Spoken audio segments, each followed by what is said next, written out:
दिला आणि सगळ्यांनी एकमतानं हा निर्णय या ठिकाणी घेतलेला आहे. त्यामुळे त्याला कुठलाही पक्षीय रंग किंवा जो बातम्यांमध्ये तसं काही नाही. राजशिष्टाचार आघाडीमधूनच नावीद मुश्रीफ निवडून आलेले आहेत आणि त्यामुळं चेअरमन पदाची धुरा पुढच्या 1 वर्षाकरता आम्ही सगळ्यांनी माझ्या सकट सगळ्यांनी आम्ही निर्णय घेऊन त्यांच्याकडे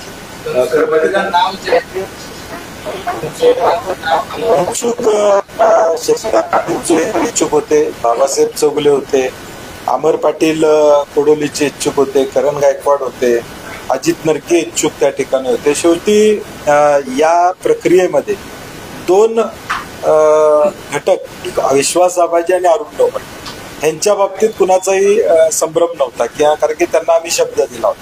परंतु त्यानंतर प्रत्येक संचालकाला वाटत होते की शेवटचं वर्ष आम्हाला मिळावं आणि मग त्यातल्या त्यात सरासर विचार करून आणि प्रत्येकाची इच्छा काल देखील अनेकांनी आपापल्या कार्यकर्त्याला मिळावा अशी इच्छा व्यक्त केली आणि म्हणून शेवटी आम्ही सर्वांमध्ये ठरवलं की नावीद मुश्रीफांनाही जबाबदारी द्यावी.